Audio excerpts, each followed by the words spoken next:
Y llegamos a nuestra sección de Escuela para Padres, luego de ver en nuestro programa de cocina.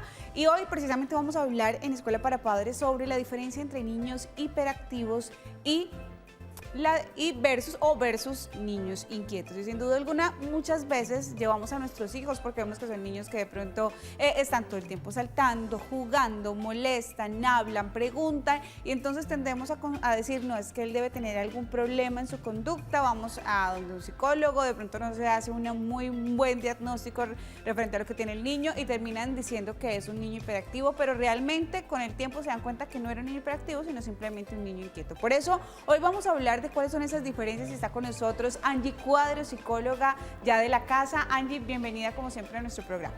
No, hola a todos y qué bonito que trabajemos estos temas porque a veces se hacen malos diagnósticos y a veces etiquetamos a nuestros niños con cosas que no tienen y realmente es una problemática que se debe tener en claro que hiperactividad y ser inquietos es completamente diferente. Pero vamos a ver precisamente esa diferencia entre inquietos e hiperactivos. Por eso aquí tenemos en nuestra pantalla digital y vamos a ver realmente para que ustedes en casa tengan en cuenta cuáles son las diferencias. Podemos decir que un niño hiperactivo es el que se mueve constantemente y un niño inquieto se mueve mucho. Ahí me confundí. ¿Cómo hago para realmente saber cuándo es constancia y de pronto que se mueve mucho? Muy bien, dentro de los criterios diagnósticos para hacer un pequeño análisis acerca de los niños con déficit de atención, con hiperactividad, son dos cosas importantes. Primero viene la inatención y luego viene la hiperactividad e impulsividad. Cuando hablamos de hiperactivo es un niño impulsivo, ¿sí? Cuando hablamos de niño inquieto es un niño que se mueve, que tal vez es un niño que tiene dentro de su ciclo vital, es decir, dentro de su edad como tal, es un niño inquieto, normal, que juega y demás. Pero cuando hablamos de hiperactividad e impulsividad, que es uno de los criterios, hablamos de impulsividad constante. ¿Qué significa eso? Que en ningún momento puede quedarse quieto. Es decir, en momentos sociales, laborales, sociales, en el colegio, en la casa y demás, es constante, se mueve constantemente. A diferencia del niño inquieto que tiene sus momentos de inquietud, pero no es todo el tiempo. Es bueno tener esa diferencia porque realmente podría parecer lo mismo, pero digamos que un niño inquieto, si tú lo regañas, él se va a quedar quieto. Si le das la orden, te quedas quieto, juegas en tal lado, entonces el niño va a acatar la orden. Un niño hiperactivo realmente no va a entender esa orden y seguramente se va a quedar quieto tal vez un minuto y al minuto va a seguir otra vez en sus movimientos. Es como en mayor intensidad, o sea, hay más intensidad en la parte hiperactiva de impulsividad al niño inquieto. ¿Qué hacer? ¿Cómo como papá me doy cuenta realmente de cuál es el diagnóstico de mi hijo? ¿En qué momento debo llevarlo al psicólogo? ¿En qué momento debo buscar ayuda profesional para poder hacer algo en caso de una hiperactividad? Muy bien, dentro de todos estos síntomas debemos tener en cuenta que dentro de un periodo de 6 meses aproximadamente, cuando nuestros niños y nuestras niñas antes de los 12 años empiezan a tener una serie de síntomas, dícese de inatención, cuando el niño posiblemente tiene dificultades para prestar atención, dificultades para ver detalles, dificultades para entender muy bien las clases, o cuando hay una hiperactividad, impulsividad, cuando se mueve mucho. ¿Sí? Cuando tiene como un motor prendido, a veces se le dice que los niños tienen como un motor prendido todo el tiempo, de muchísima energía, ahí estamos hablando de hiperactividad, que es un trastorno dentro de los trastornos del neurodesarrollo de los niños y de las niñas, que efectivamente requiere tratamiento y manejo porque esto afecta no solamente sus áreas sociales, sino también académicas. Pero vamos a seguir viendo algunos ejemplos, algunas características de los niños hiperactivos y los niños inquietos. Aquí tenemos nuevamente nuestra pantalla digital y a un niño hiperactivo le cuesta prestar atención, a un niño inquieto está siempre interesado por aprender. Digamos que podría ser el caso de una hiperactividad, de pronto un niño al que le prestan la tablet todo el tiempo y tiene la capacidad y ya aprendió a que va pasando, digamos que nunca va a tener digamos que su atención sobre un solo video, sino que se va a aburrir rápidamente, mientras que de pronto un niño inquieto fija la atención sobre algo y quiere explorar más sobre ese tipo de cosas. Exacto, como veníamos hablando, como son dos puntos importantes dentro del aprendizaje de los niños, la hiperactividad tiene estos dos puntos, la inatención, que es ese proceso de aprendizaje, de focalización, de entender, de la concentración, y de la hiperactividad, impulsividad, son dos cosas que se fusionan en el niño con déficit de atención con hiperactividad. El niño inquieto posiblemente se distraiga, ¿sí? Pero al mismo momento vuelve a su punto de partida y sigue sus labores. A diferencia del niño hiperactivo, que le cuesta tener una línea de atención, tiene como unos altos y bajos en la atención y concentración que no puede hacerlo. Cuando está con juguetes o objetos que le producen muchísima, diría yo, estimulación, pues para ellos es muy bonito porque como son impulsivos, hiperactivos, les gusta, pero al momento de tener la atención focalizada les cuesta. Vamos a seguir viendo precisamente estas características de ambos tipos de niños y vamos con la siguiente. Y es, al hiperactivo se le dificulta esperar turnos, al niño inquieto se agita o se pone nervioso. Es nervioso. ¿Cómo funciona esto? Bueno, volvemos entonces a los dos puntos de partida importantes del niño con déficit de atención con hiperactividad. Los niños con hiperactividad e impulsividad, que hace parte de los criterios, porque aparte de tener problemas de atención son impulsivos, ellos les cuesta esperar turnos. Son niños, como decía, tienen como un motor prendido todo el tiempo, están con mucha energía, no se pueden quedar quietos en un solo puesto, se les gusta como dar vueltas dentro del salón, se levantan, ¿sí? No tienen la capacidad de autorregularse entre sus comportamientos, a diferencia del niño inquieto que posiblemente, pues, bueno, se aburra en un momento, ¿sí? De pronto se aburre, se levanta, pero vuelve y se sienta sin necesidad de tener que estar todo el tiempo de pie. Maravilloso que podamos encontrar precisamente estas diferencias y que, vuelvo digo, es una línea muy delgada para poder entender ambos casos, pero que cuando puedes tener atención, cuando ya entiendes realmente estas características de la hiperactividad y también de un niño pues normal pero inquieto, propias de un niño, porque realmente todos los niños son inquietos, están buscando explorar, pues ya ahí puedes tener una mejor atención a este niño hiperactivo. Pero vamos a ver cómo hacer en el caso de los niños inquietos. Si bien un niño hiperactivo, pues hay que buscar una ayuda profesional allí, hay que pues ir con el psicólogo, algunos tendrán medicamentos, otros tendrán algunas terapias, ¿verdad? Y pues va a ser un proceso diferente al de un niño inquieto. Claro que sí, como cuando hacemos un diagnóstico a los niños y a las niñas con trastorno de déficit de atención con hiperactividad, efectivamente tenemos que remitir a su EPS, hacer una serie de terapias ocupacionales, terapias psicológicas y psiquiatras. ¿Para qué? Para que se han manejado todos sus comportamientos. La hiperactividad es un trastorno que de alguna manera se puede tratar y efectivamente nuestros niños y nuestras niñas pueden ser muy funcionales en el colegio y demás.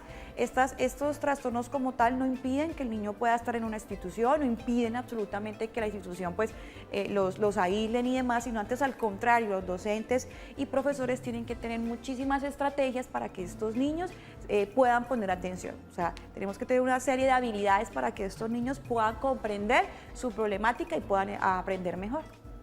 Muy bien, pues vamos a enseñarle ahora, digamos que algunos trucos y algunos ejercicios que deben tener en cuenta los papás a la hora de estar con niños inquietos, ¿verdad? Y cómo poder tener un foco de atención a ciertas cosas y hacer que de pronto esa energía extra que tienen nuestros niños, pues la podamos quemar de una manera, digamos que adecuada. Pero antes de irnos a cada una de nuestras estaciones, tenemos una información muy importante y es desde Famisanar, que siempre está pensando en la salud de todas las familias santanderianas y colombianas.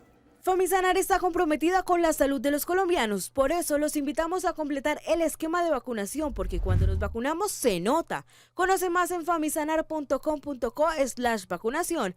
Vigilado Supersalud. Cuando estás vacunado, se nota. Pero ahora sí, mi querida Angie, y vamos a hablar de cómo despertar la creatividad de nuestros niños inquietos. Muy bien, cuando hablamos de niños inquietos estamos hablando de un proceso de aprendizaje. Todos nuestros niños están pasando por su ciclo vital en el que efectivamente el aprendizaje hace parte de esta autorregulación. Nuestros niños y nuestros, básicamente niñas, tienen un proceso en el que podemos enseñarlos a controlar, ¿sí? A controlar sus emociones, a controlar su comportamiento. ¿Y qué más con estas habilidades que son importantes para ellos? Y es importante aquí valerse de todas las herramientas, la pintura, lo que tiene que ver con el arte a través de la naturaleza, lo que tiene que ver también con las manualidades. Digamos que todo este tipo de cosas van a hacer precisamente que nuestros niños pues, puedan canalizar su energía en este tipo de actividades o de cosas que además van a cumplir un buen tiempo de su día y también pues, nos van a ayudar como papás a estar mucho más tranquilos con ellos. Claro que sí, todas las habilidades que podamos interferir a nuestros niños o podamos compartir con ellas van a estimular áreas tan importantes como la memoria, la concentración, la atención, que son cosas que se deben entrenar desde muy pequeñitos. La lectura, por ejemplo, el arte, son cosas que abren en el niño todo este foco de aprendizaje que le ayudan a estimular áreas cognitivas importantes como la atención. Y tú estás en una estación que, la verdad, yo sí nunca aprendí de esto. Tengo una hora tratando de armar este cuadrado, este cubo, pero no se me ha dado. Pero, pues, eso también es otro tipo de herramientas que podemos utilizar. Tanto el realizar actividades físicas, juegos fuera de casa, ¿verdad? Como dentro de casa, cuando ahí de pronto estamos en temporada de invierno, es que nos podemos salir con nuestros niños, que no podemos salir a jugar, pues tenemos la posibilidad de pronto inventarnos juegos dentro de casa con todas estas herramientas que podemos encontrar en cualquier tienda para niños, de jugueterías, y eso podemos encontrar diferentes actividades que van a hacer que nuestros niños se puedan divertir sin y no pasar un tiempo aburrido y pensar, bueno, y ahora sí se me volvió loco el niño porque si era inquieto, ahora sin hacer nada, peor. Claro.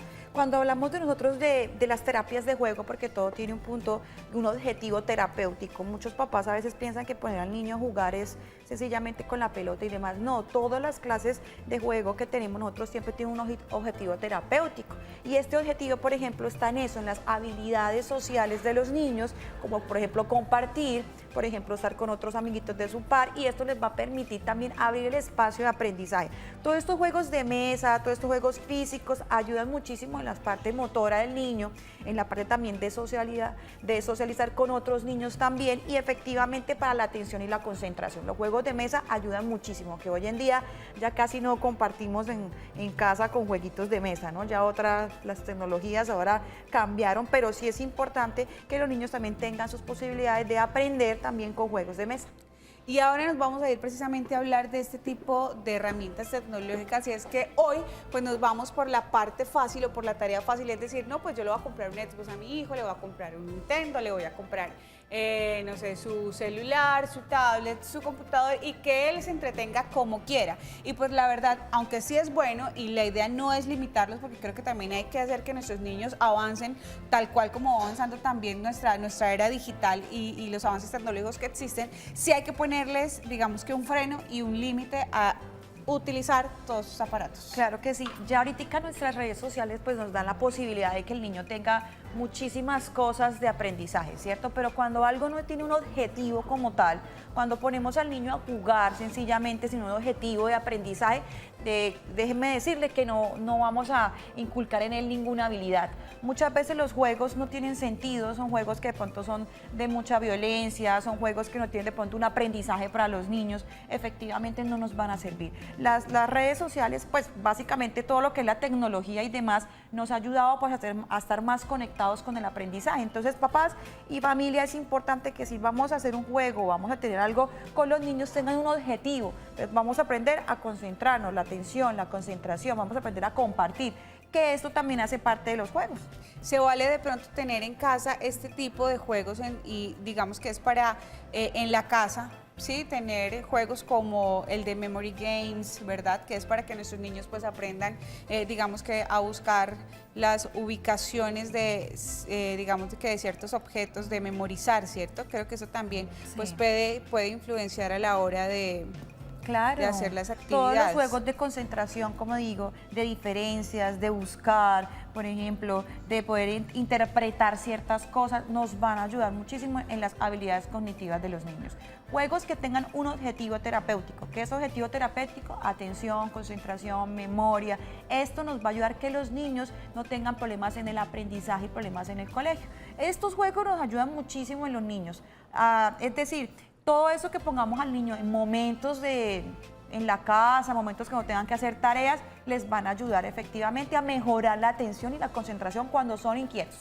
Y ahí es donde va también, digamos que algo que debemos tener en cuenta como papás y es no satanicemos la tecnología, simplemente aprendamos a usarla de manera correcta, porque muchas veces decimos, no, pues que está apagada, está siempre pegado ese aparato, pero sí podemos enseñarle a nuestros hijos, en la medida en que yo sepa utilizar los aparatos tecnológicos, puedo enseñarle a mi hijo o a mi hija cómo usarlo de una manera correcta para que pueda aprender y valerme de esta herramienta tecnológica que es fundamental. Algo que sí también es claro es entender que esto es una herramienta para educar, pero no es lo que educa completamente. A veces los papás dejan a los niños pues en los juegos, ¿cierto? Los dejan mucho tiempo en los juegos sin tener un límite, sin ver lo que está pasando, y ustedes saben muy bien que esto también es un arma de doble filo, porque los niños pueden entrar a internet, a páginas que no corresponden, a ver cosas y son de pronto víctimas de otras cosas. Entonces el papá debe también conocer de la tecnología, debe conocer de los juegos, debe saber que específicamente su hijo debe tener un tiempo limitado de poder jugar o demás, pero que no es lo que los está criando, ¿no? Porque a veces dejamos los papás, a los niños los dejan, que los computadores, los juegos, todo el día estén en ellos y no tenemos esa interacción con el papá. Entonces, esto es una habilidad, esto es una herramienta, pero no es un fin como tal de crianza. Y ahí vamos a esta última estación y es el entorno de nuestro niño. Yo creo que ahí también influye, como en todo, el papá, porque el papá es quien en últimas pues termina educando al niño y enseñándole los buenos hábitos. Entonces, si tenemos a un niño que tiene una habitación completamente desordenada, que no sabe ni dónde están sus zapatos, ni dónde van, y dónde están ubicados los juguetes o dónde deberían ir los libros, eso pues también ayuda o influye para que mi niño pues sea inquieto, no encuentre y también termine pues con un déficit, digamos que de atención. Claro, así es. Una de las habilidades que los padres de familia deben tener con nuestros niños inquietos son las rutinas.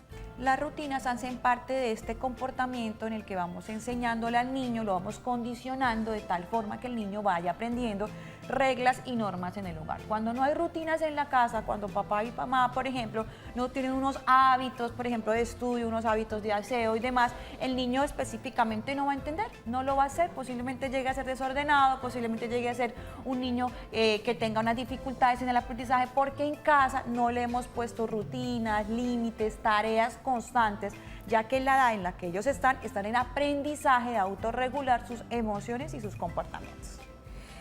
Si bien todo esto es importante, pero tiene que ir, digamos, acompañado con una rutina, con un horario, con una disciplina, ¿cierto? ¿Cómo hacer que el día a día de mi hijo esté organizado de tal manera que él pueda disfrutar, jugar, aprender, pero sin dejar a un lado esas responsabilidades que tiene en el colegio y también en la casa? Nosotros utilizamos unas técnicas desde el modelo, por ejemplo, cognitivo para incentivar a los niños y a las niñas, por ejemplo, en el aprendizaje, y se llama economía de fichas. ¿Qué es la economía de fichas? Trabajar con ellos una serie de horarios, calendarios en los que papá y mamá se sienten juntos y entre ellos hagan unas rutinas de lunes a domingo. Se haga un horario específico en el que qué día vamos a organizar la cama, qué día vamos a organizar, digamos, la casa, qué días vamos a hacer tales cosas, en el que día a día sí debe cumplir. Muchos papás son muy juiciosos, hacen una rutina, hacen unos calendarios, unos horarios y van a permitir que los niños poco a poco vayan condicionando, ¿cierto?, sus actitudes al punto de que todos los días van haciendo estas actividades.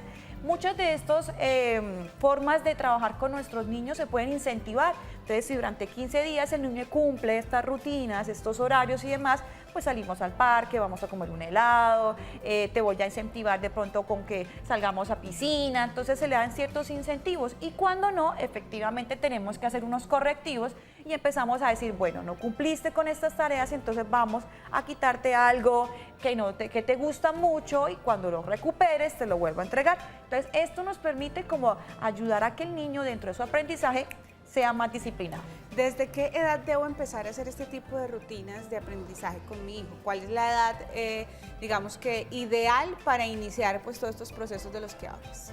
Básicamente el déficit de atención con hiperactividad comienza antes de los 12 años, ¿sí? Con una serie de síntomas y signos durante 6 meses de constancia.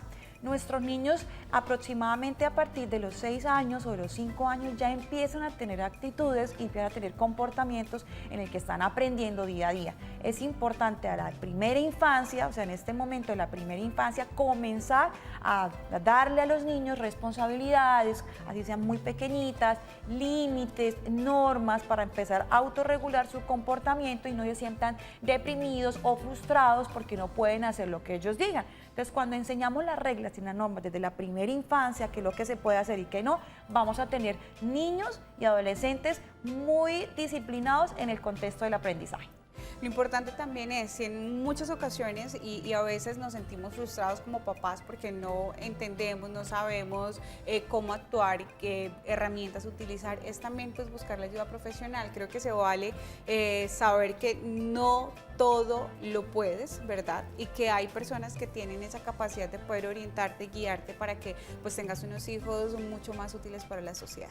Claro que sí. Como digo, el déficit de atención con hiperactividad es un trastorno del neurodesarrollo que requiere de muchas habilidades. Es decir, el papá y la mamá no se frustren por esta situación, antes al contrario, tienen que ser mucho más creativos porque su hijo va a una velocidad un poco más rápida que los demás. Entonces, para esto los papás, los docentes y demás tienen que tener habilidades especiales para el trato de estos niños. Estos niños básicamente son niños muy funcionales, solo que su sistema nervioso o su capacidad para concentrar está un poco más elevada que los demás. Entonces, es importante, papá y mamá, que no se preocupen, hay muchas terapias, muchas informaciones que podemos brindarles a estos niños para que sean mejores en el estudio y en la sociedad. Así es, pues bueno, mi Angie, como siempre, muchas gracias por haber estado con nosotros en nuestro Café de la Mañana. No, gracias a ustedes y papás, recuerden que todo lo importante de sus hijos es a tiempo y poderlos trabajar con ellos en consulta psicológica.